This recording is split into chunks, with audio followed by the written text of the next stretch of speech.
It's time for another top 10 list. Today, the top 10 free streaming apps on every platform. So, I don't care if you're a Roku user, Fire TV, Chromecast, Apple TV, everything on this list will be available on every platform, with one exception.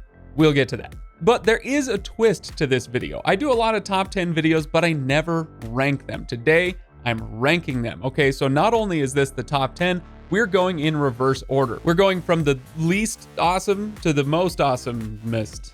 But just because we're ranking stuff doesn't mean that there's anything bad on this list. They all made the list because these are all great apps that you should have on your streaming device. So with all that throat clearing out of the way, let's dive in.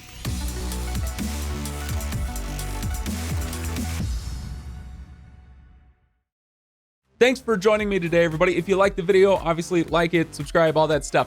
But the best thing about doing a video like this where I'm ranking stuff is that I know that there will be disagreements and I want to hear them. So hit the comments, let me know what your top 10 list would be, and I'd love to read them as I'm sipping out of my Craig is Always Right mug, which you can get at Teespring. Let's start with number 10 on this list, and that is Crackle. Crackle is a lot like the others on this list with commercial supported free stuff. Movies, TV shows that you can tune in and watch. They also have Crackle Originals. In my experience, their originals are mostly fine. It's not going to be the sort of high quality content that you might get at, HBO or something, but they are fine. Some of them even cross the line into good. But if you're wondering why Crackle is only number 10 on this list, it's because in my experience, the library of titles that they have isn't quite up to par when we're talking about some of the others that we'll get to on this list, the Tubies, the Plutos, that sort of thing. But is it worth having in your streaming arsenal? Absolutely. Number 9 is Filmrise. Similar to Crackle, Filmrise doesn't tend to have the best library out there, but that library is extensive, and Filmrise does something that other free streaming platforms don't do, which is that they do a really good job of separating out their content by genre, even to the point where you can get different Filmrise apps depending on what you're most interested in. So whether it's westerns or horror or LGBT stuff, you can get a Filmrise app that caters to whatever it is that you want to watch specifically. Number 8 is Twitch, and Twitch is the exception that I was talking about earlier. Everything on this list is available on every platform except for Twitch, which does not have a Roku app. And as a Roku user, yes, I am salty about this, but it is available everywhere else, so it still makes the list. Twitch is essentially video game content. It's not just that. There is other stuff on there, but that is the bread and butter. Video game content, meaning you're following streamers who are playing video games, you're watching tournaments online, that sort of thing. Now, esports may not be your thing. That's totally fine. You can skip over this one, but you might actually want to give it a shot. If you enjoy regular sports, if you enjoy the drama, if you enjoy the competitive nature of it all, then yeah, esports will give that to you in spades. And if you don't necessarily enjoy that content, it is fun to follow along with streamers who are talking about something that you enjoy playing or that you might enjoy playing if you had more skill. Number 7 is Spotify, but we could sub in other music platforms.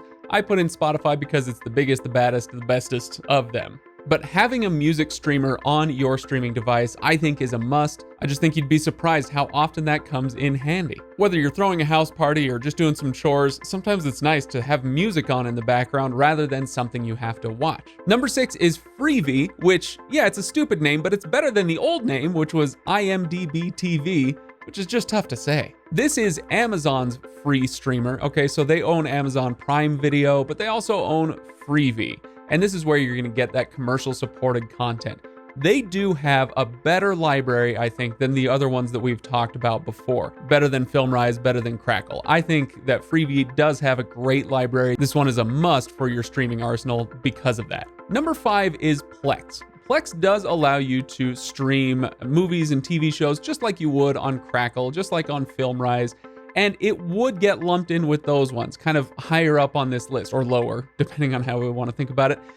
But Plex has something else going for it. Plex allows you to upload your physical media to a Plex server, which you can then stream on your streaming device. So if you've got an extensive DVD or Blu-ray collection, then you can, upload that and watch it just like you would a streaming service. And it's not just movies, you can also do your photos and your music on the Plex server, so you can access your library anywhere, anytime. To get really into Plex is a bit of a power move as far as streaming stuff goes, but once you get into it, it's really, really great. I highly recommend it.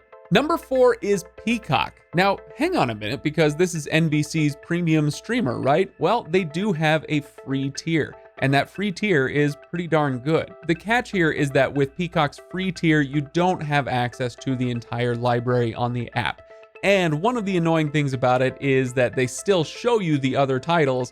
It'll just tell you, hey, you should upgrade. You should pay us to watch this content, which does get a little annoying. But on the other hand, the stuff that they do have on there is really quite good, even on that free tier. Peacock, being the NBC Universal app, has access to a huge backlog of really, really great content from over the years, the decades. But it also is going to appeal specifically to wrestling fans. I know I call this out a lot on the channel, but it really is extensive and delightful. If you're into wrestling, check out Peacock. Now we're getting into our top 3, and it was tough to rank these ones, believe me. But after entire minutes of difficult thought, I have my ranking. Number 3 is Pluto TV. Pluto TV is one of the most popular and, yes, one of the best free streamers out there. It does live TV, it does on-demand stuff. It's all commercial supported, and it kind of mimics the cable experience that you used to have. If that's something that you enjoy, you kind of like channel surfing and seeing what's on, then it mimics that really well. That's how Pluto TV kind of got its start, and now it also has a really good and extensive on-demand library, so it also mimics the Netflix experience to a certain extent. There's not a ton more to say about Pluto other than that it is one of the most popular free streamers out there for a reason. And ditto number 2, which is Tubi. Tubi is basically the original free streamer. It started out as a Netflix clone that was just commercial supported instead of paid, and the library wasn't that great for a while. But unlike some other similar apps, Tubi hasn't folded or gotten weaker over time. It has only grown and gotten stronger. An excellent on-demand library, and they've even thrown in the live TV streaming as well. So this one is a lot like Pluto, but I kind of think of them as opposites. Where Pluto TV started out as a live TV streamer that put in on-demand stuff later, Tubi is kind of the opposite. Tubi started out as an on-demand streamer, and then when they saw how popular live TV was getting, they decided to hop on board that as well. And frankly, they do it really well. Now, a lot of you might be asking, if Pluto is number 3 and Tubi is number 2, what could possibly be better than those? Well, the answer is YouTube. Oftentimes when I do these lists, I'll set YouTube aside just because it's so different from the other streamers. But I'm adding it onto this list because, well, first of all, I'm on YouTube and you should like and subscribe, etc., etc. Bias? What bias? No, but I'm also adding it to the list because not only is it the YouTube we've all come to know and love, but there's a lot more to it that you might not know about. A lot of the stuff that we've already talked about. Game content, live content, on-demand content. It's all there in YouTube. Plus, they bring in a bunch of other stuff as well. So YouTube is where I go if there's, say, breaking news that I want to keep up to date with. They've got live news channels on there. And of course, that's all just gravy on top of the mashed potato mountain that is user-generated content. When I had to change a tricky headlamp on my 2003 Hyundai Elantra, yeah, there was a YouTube video for that. If my kids want to know exactly how to make the perfect paper airplane, yeah, there's a lot of YouTube videos for that. So yeah, if I'm gonna throw YouTube into the mix with everything else, it's gonna be hard for anything else to compete, especially in the free category. But that's just my list. Like I said before, I do want to hear what you have to say, so throw your lists down there or just yell at me for mine, that's fine as well. But go down to the comments, let me know what you think. Don't forget to like and subscribe and join me on Fridays at 2 p.m. Eastern for the live streams that I do right here on this channel. Thank you so much, everybody, for watching, and I will see you next time.